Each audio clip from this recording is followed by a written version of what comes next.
The next application, electric field due to infinite of non-conducting charged sheet. Electric field due to infinite of non-conducting charged sheet.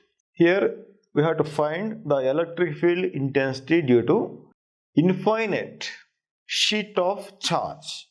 Infinite sheet of charge. Here the charge is distributed in form of a sheet. It is not distributed over any material. The charge is spreads in the form of a sheet. The charge is spreads in form of a sheet. You have to find the electric field intensity due to this infinite of charged sheet. Here, as the charge is distributed in a plane, here we can define surface charge density. Surface charge density, that is equal to sigma. Surface charge density is nothing but charge per unit area. Charge per unit area. Here, let's consider a small area on the charge sheet. Okay. Here, to find the electric field intensity due to this charge sheet, here I am going to construct a Gaussian surface. I am going to construct a Gaussian surface. So I am taking a Gaussian surface in form of a cylinder, and this left cap is enclosing this much of charge on right side. Here to find electric field intensity at this point here like this. But here left side of the charge is free. So to enclose the total charge on right side and left side, here I am going to extend this cylinder up to the same distance. The distance of this point from right side is same as the distance of this point from the left side also. This distance is equal to this distance. Okay. Now you can see the straight way here it is. The charge sheet is taken here like this. Now this distance is equal to this distance. Now this is the area enclosing this charge now. This charge is enclosed by this Gaussian surface. Here, as the charge sheet is infinite of, then we have to find electric field at a point, and the electric lines of force are taken normal to the sheet now, because this is infinite of charge sheet. Electric lines of force are taken always away from the charge sheet or normal to the charge sheet. Here we can consider this Gaussian surface. We can see here there are three parts. One is left cap, one is right cap, and third one is curved surface. So here we have to find the flux through this small area on left cap. Here it is. Now I am taking this is equal to ds1 bar, the area vector ds1 bar to this small area on the left cap, and I am taking a small area on the right cap also. Here it is. So this is taken as ds2 bar, ds2 bar, and consider a small area on the curved surface also. Here this small area is taken as ds3 bar, ds3 bar. As the charge sheet is infinite of sheet, then the electric field is always normal to the sheet like this. This is taken as E bar. So right side E bar and left side here taken opposite to this one. So this is taken as E bar. This is on left side. Now you can see here, this is the direction of the electric field. Here it is. So here theta is equal to 0. Here the electric field is away from the charge sheet and normal to the sheet. This is direction of the E bar. Here also theta is equal to 0. But here on the curved surface like this, here this is taken as ds3 and the electric field vector is taken here in this direction. Okay, so here theta is equal to 90 degrees. That is here in this direction, this is E bar. Here theta is equal to 90 degrees. Okay.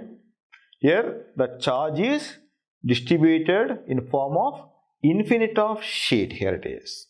So to find the electric field intensity at any point, let us construct a Gaussian surface which enclosing this much of charge.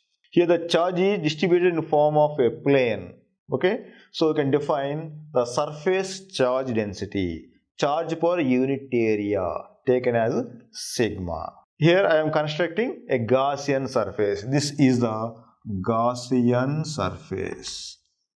Gaussian surface which enclosing a small portion of the charge here like this. Okay, so let us calculate the flux passing through the left cap, right cap and the curved surface also. From the flux definition we can write flux through the closed surface,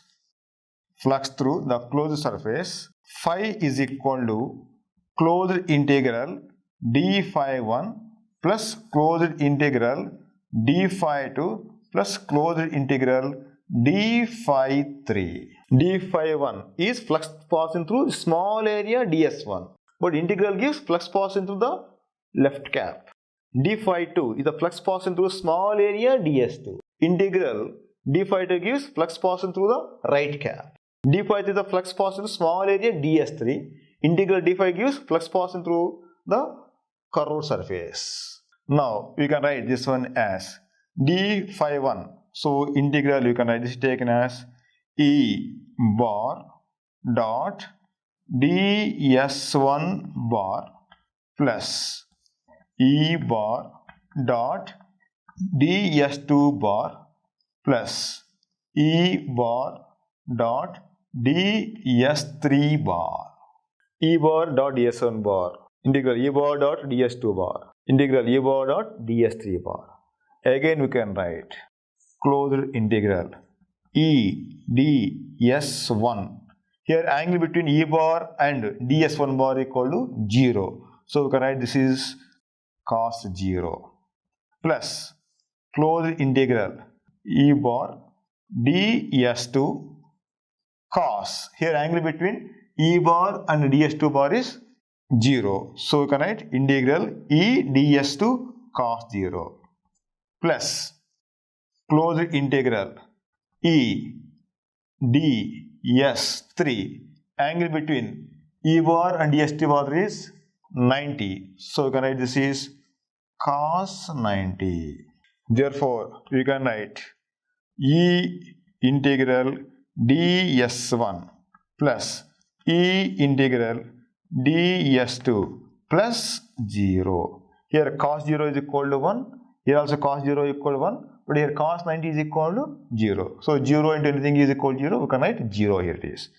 That is equal to, you can write integral ds1 is equal to S. S is the area of the left cap. Plus again E into S. Here S is the area on right cap. Both areas are equal it is. Plus 0. That is equal to what? 2Es. This is taken as a phi. So this is the equation 1. So phi is equal to 2E into S. So this is the flux passing through this closed surface or the Gaussian surface. Phi is equal to 2Es. But from Gauss law,